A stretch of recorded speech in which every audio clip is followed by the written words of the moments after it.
Update KD Estrada. Ito na nga sa kanyang Twitter. Minsanan nga lang magalit itong si KD mag-post. Pero ito, at this time hindi na nga nakapagtimpe dahil nga po mismo ang kanyang bibilex na walang tigil ang pambabash. Kaya naman sinagot at sinupalpal ni KD Estrada. Gumagawa ng mga fake account trolls para lang siraan si Alexa. Sa kanyang post, nice try. But the three of us were supposed to be there originally.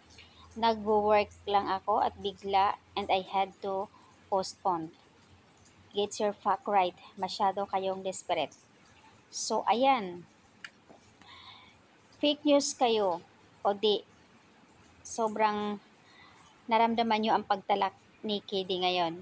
Minsan lang siya magsalita. Pero, kainin nyo ang desperate na sinasabi ni KD. Tamang behavior, KD.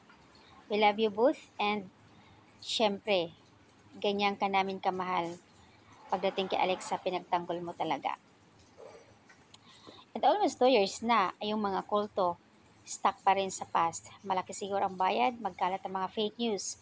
Nakakawa naman yung family na pinapakain galing sa masama para lang magkakaroon ng ganitong modus. Desperate na, dilulupa.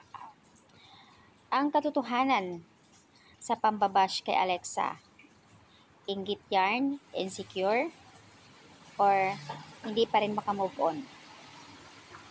Grabe. Anyways, thank you so much sa mga pag-address ng issue, KD. And always praying for you and Alexa.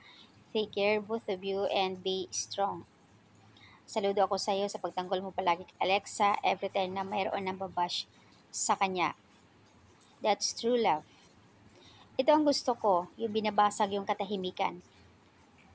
Yun nga, hindi totoo. Sana magiging ganito din yung idol na magpo-post ng fake. Tularan sana nyo si Kitty. Nagpakatotoo, hindi naghahabol sa mga fans for the sake of more supporters, kundi nag-stand na kung ano ang tama, yung totoo. True. So, ayan po ang update. One of many reasons why I'm rooting for you, Kitty. And Alexa, you're genuine at nagpakatotoo kayo even sa loob ng bahay ni Kuya. Mga desperada sila, gagawin nila ang lahat para lang sisiraan si Alexa. Nakakasad naman, until now hindi pa rin sila makamove on. Parehong loyal, faithful ang isa't isa. Hindi nyo matitibag ang Kidelex kahit ano ang mangyayari. The more na binabash nyo, the more na nagkakaroon ng blessings ang dalawa. Sana magsigtigil na kayo. Gumamit kayo ng mga fake account para lang siraan ang dalawa. Grabe yung mga haters para lang siraan kayo anyway. Di naman kami maniniwala dyan. Matagal na ang mga hater na yan kay Alexa. Kung ano-ano lang sinisiraan sa kanya, binibless naman. Good job, KD, sa pagtanggol mo palagi kay Alexa. That's true love. We know kung kanino galing ang mga source na yan. Mga delusional, mga haters. O, ayan, desperate. Eat that, bashers.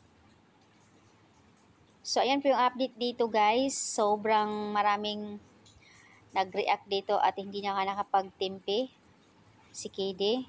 Eh, syempre naman, pagdating kay Alexa na binabash, although support naman ang kanyang best boy na si KD, Daddy Contour.